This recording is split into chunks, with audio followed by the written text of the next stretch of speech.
Samuel Rodrigues, or Jetstream Sam, a mercenary member of the Winds of Destruction and Raiden's primary rival from Metal Gear Rising: Revengeance. He is also one of the most powerful and skilled fighters in the Metal Gear franchise. In today's video, I will document all of Jetstream Sam's overwhelming power, speed, durability, as well as his unique equipment and martial skills. But before we get into that, I'd like to thank today's sponsor, Surfshark.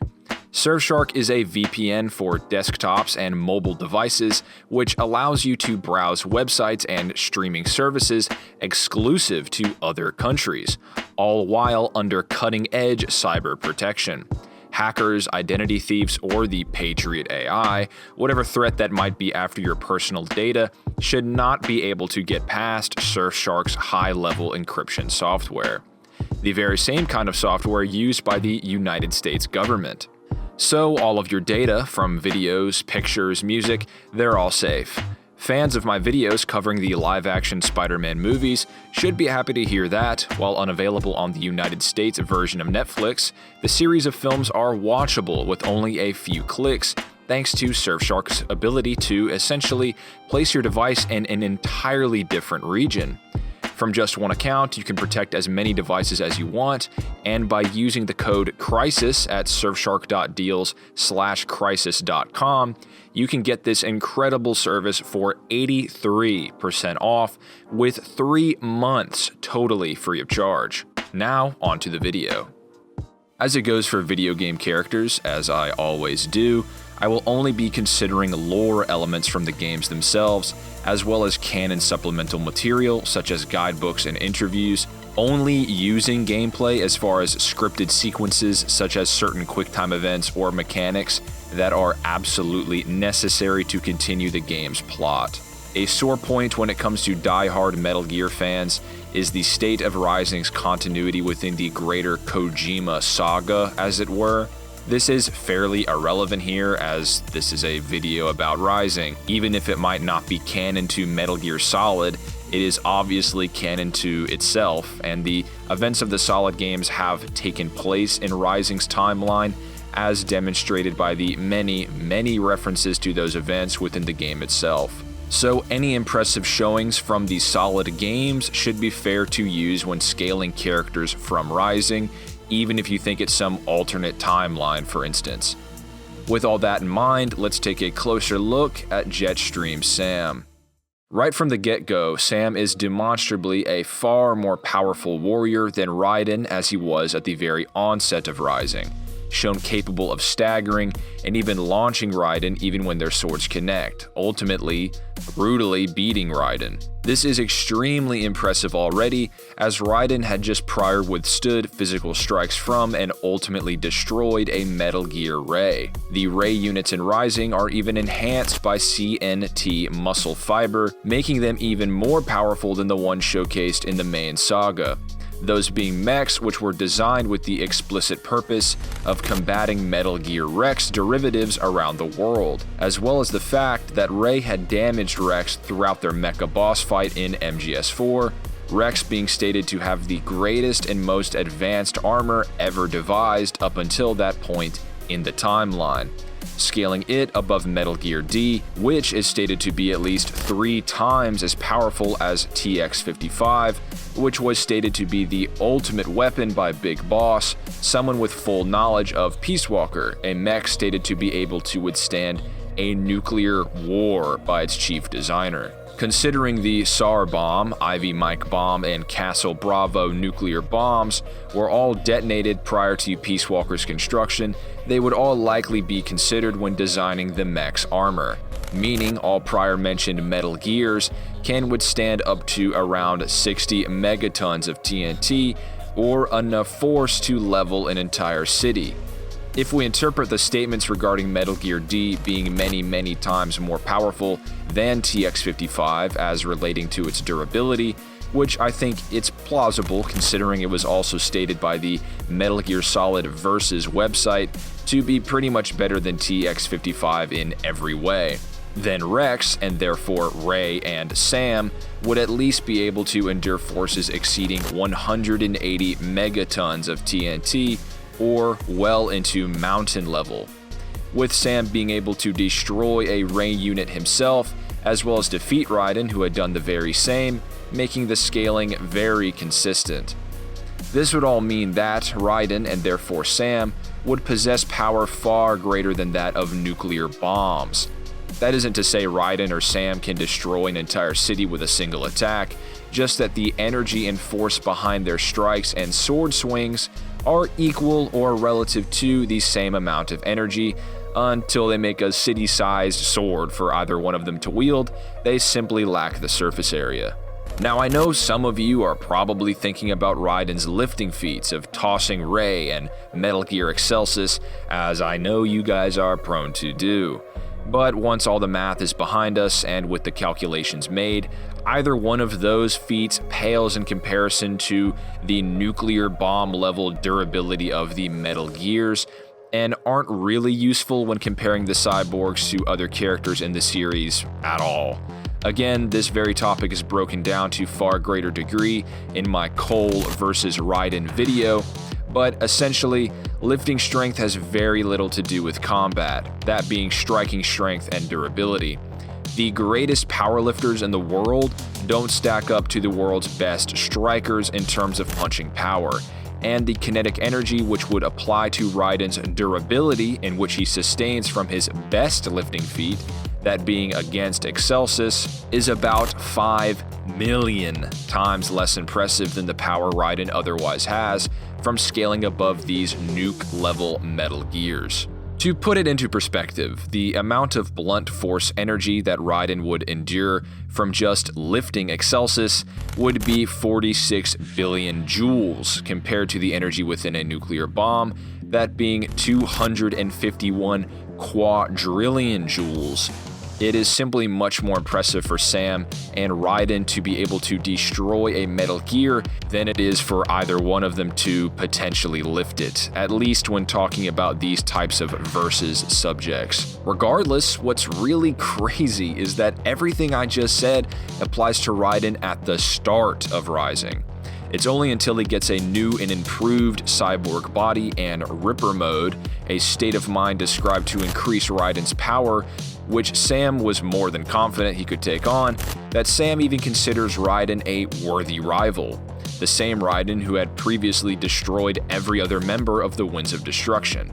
And Sam proves just that, being able to clash with, toss, and catch sword strikes from Raiden with his hands alone, even tanking a straight-up slash from Raiden halfway through their duel, with Sam only considering the fight then as having truly begun, showing an insane amount of durability and pain tolerance.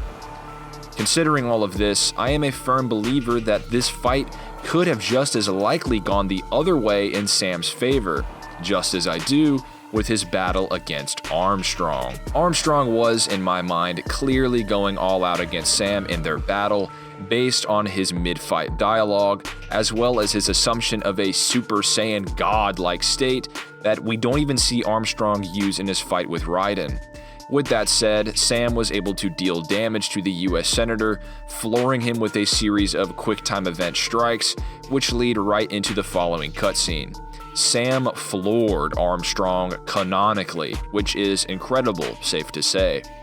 He then endures a barrage of hits from Armstrong and remains standing long enough to perceive Armstrong's nanomachines moving in slow motion, using his signature quick draw to slice Armstrong's hand off, a feat which is never quite replicated throughout all of Rising. You should have gone for the head. The fact that Armstrong performed a mortal injury against Sam, that being piercing through his body and disabling the use of his arm, further backs up that Armstrong was not holding back against Sam, and just figured that if he injured him, he could just provide him with a new cyborg limb, as he does. Which is another thing about Sam. Until this, he only bore an exoskeleton with 0 enhancements, meaning that behind pretty much all of these feats is more or less a flesh and blood human, with exoskeletons functioning akin to Metal Gear Solid 2 and 4 era sneaking suits. All of this paints a picture that since Sam scales to Armstrong, who Raiden scales to, who Sam scales to again, Jetstream Sam would dominate every single character in Rising if he was given the same full-body cyborg treatment as Raiden, for example.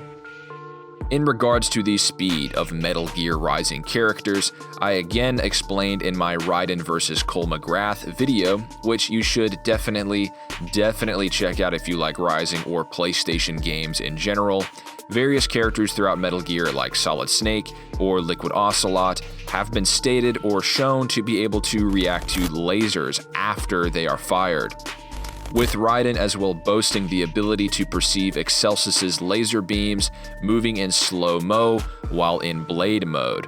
Lasers, of course, moving at the speed of light. This all should scale to Sam, seeing as Raiden passively enters Ripper mode when angered, Ripper mode being a faster multiplier than blade mode, with Raiden almost desperately wanting to kill Sam in their confrontation. So, since Sam can, in all likelihood, react to Ripper Mode Raiden, which should represent the character at his fastest, Sam would have combat and reaction speed at around 20,000 to 40,000 times faster than the speed of light. The calculation for this feat will be provided in the description below. Now, this doesn't mean Sam can circle the Earth millions of times in a second or anything. This just means that Sam can dodge and swing his sword at these speeds. Usain Bolt can't rope-a-dope better than Muhammad Ali, as an example. It's reaction and combat speed versus travel speed. Sam is an incredibly deadly warrior just through sheer skill alone.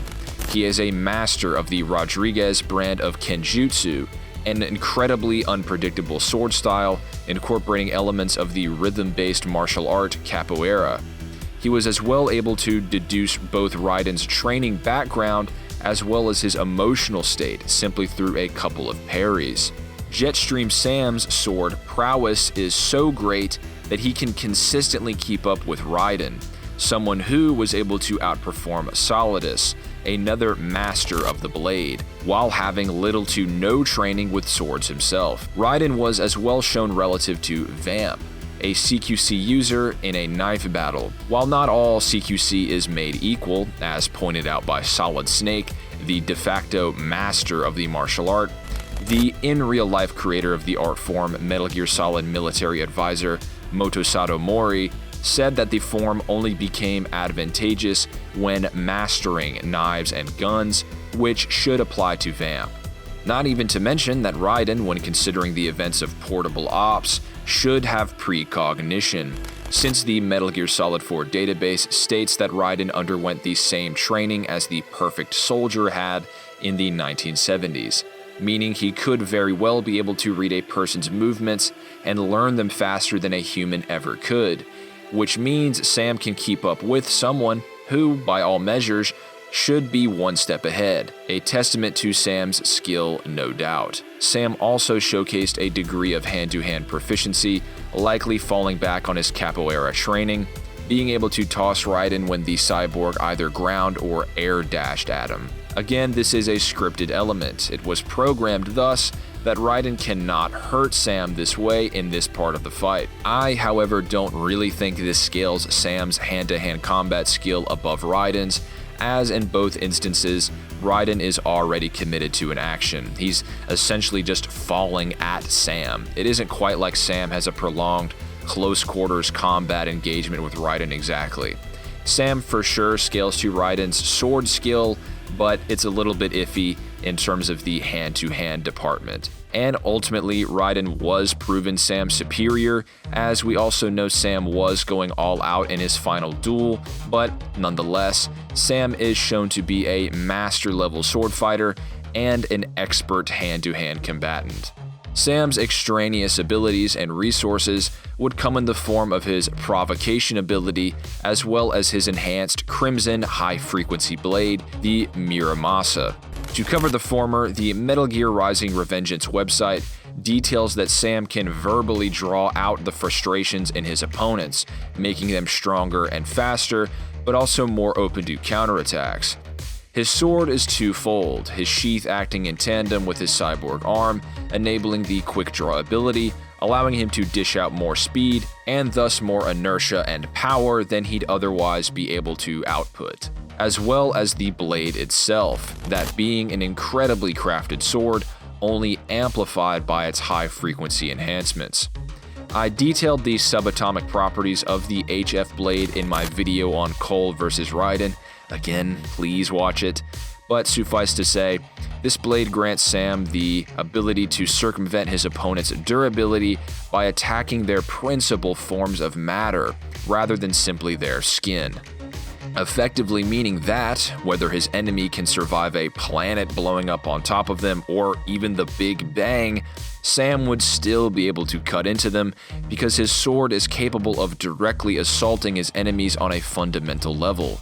So, unless clashing with another HF weapon or material expressly resistant to their qualities, Sam can pretty much cut through anything. When everything is said and done, Jetstream Sam possesses raw power greater than that of mankind's most powerful weapons, combat speed far surpassing the speed of light, a near flawless application of sword mastery, impressive hand-to-hand prowess, and an ultra-powerful and versatile blade, as well as the cunning and confidence to turn nearly any battle to his favor. To support content like this, you can like and subscribe, as well as donate to my Patreon, links in the description. Thanks so much for watching. I'll see you all next time.